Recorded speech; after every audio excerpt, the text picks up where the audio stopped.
can we do to bring all of us together?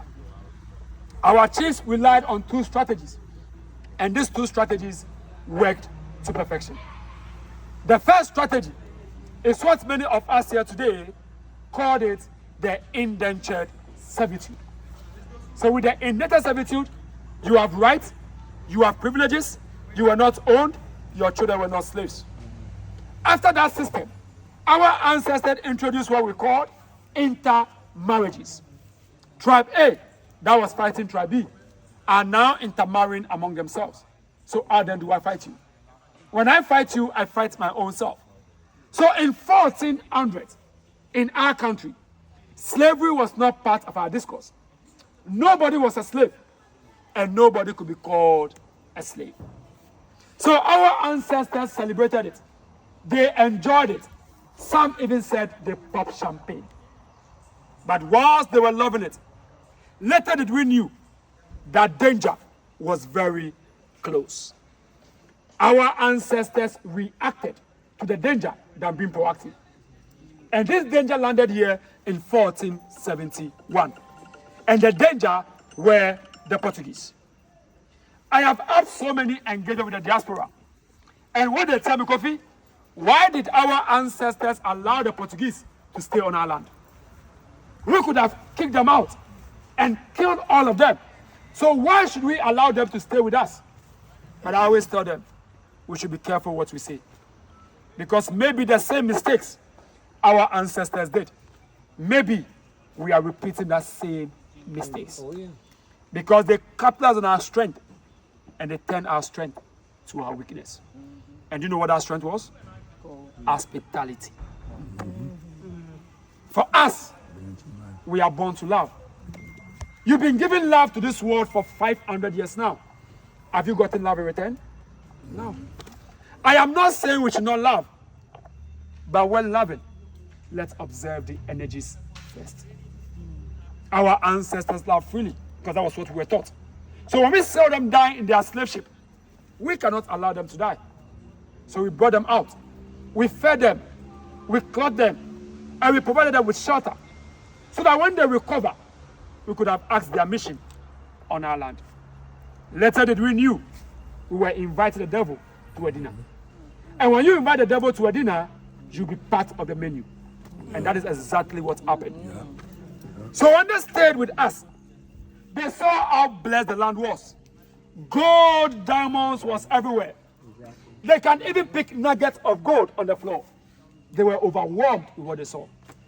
At least they should have come to us to even ask of our names. But they did not.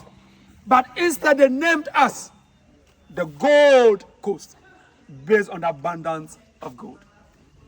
When they named the country the Gold Coast, they saw the name of the continent and they were scared of the name of the continent.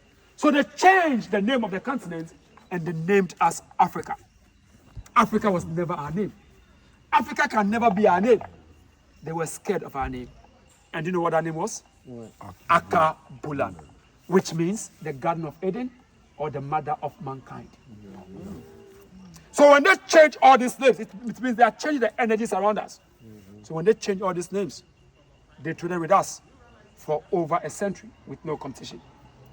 So in 1482, the first castle was built in Ghana called the Elimina Castle. When they built the castles, they were still trading with us in raw materials.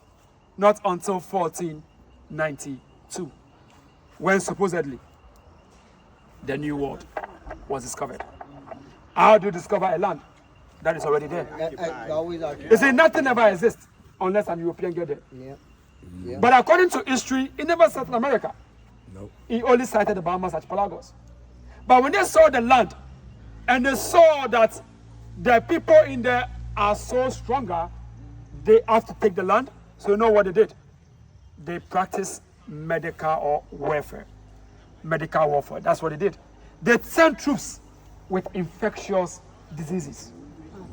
And they knew that that illness would be foreign on the immune systems of the natives. So in the middle of the 1500s, they have taken over the New World and they shared it among themselves. New York was New Amsterdam. Connecticut and Massachusetts was New England. So they shared among themselves. Now that they have the land, what's next? You need the human resource capital. People that could develop the land. So if you need somebody to develop the land, the question is, why Africa? Why Africans? Is because they knew Africa was the first of civilization. So if they are able to get our people, they already have the already made goods. So slavery needs to start. But everyone was scared that if I become the proponent of slavery, tomorrow you will judge me. So you know what they did? They cleverly took slavery away from the streets, all the way to the church. And the announcement came from the church through a Portuguese Roman Catholic priest in the person of Bartolomeu de las Casas, a man of God. It was the man that proposed that may we be taken in order to develop the new world. Now, during the discourse of the slave trade, the slave market also played an important role because the market was where the two devils met, the buyers and the sellers. According to one Ghanaian historian, in a person of Professor Akosua Adoma Pedu, in a book entitled The History of the Indigenous Slavery in Ghana, from the 15th to 19th century, she made mention Ghana to have had 60 slave markets. 59 out of the 60 was managed by the Caucasians. She gave some few names, like Salaga being the largest market, Bono Manson, Techima, Kintampo, Wa, Bole, Atebubu, Ouagadougou, Bunkoni, and Buni. She mentioned all these names. But all these markets, she made emphasis on two markets that played the most important role. The largest market and the busiest market. Both the largest market and the busiest market could all be found in Ghana. Even though Ghana was not a slave coast, Nigeria was a slave coast. Ghana was the Gold Coast. But because Ghana had all the infrastructure, they used Ghana as the exit point. So let's do some mathematics in here. Imagine if you've been captured from Mali and you have to walk from Mali to Ghana. Do you know how many miles you could have walked? It is over 1,500 miles.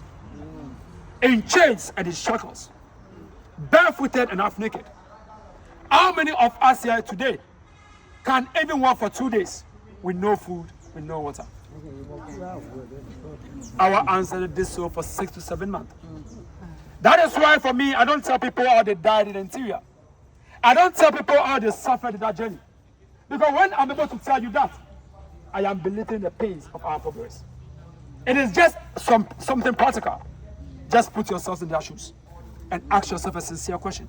That if you were part of this, would you survive this? No. That is why I always say, and the only thing I can say is may all those that lost their lives on that journey, may their souls rest in strength.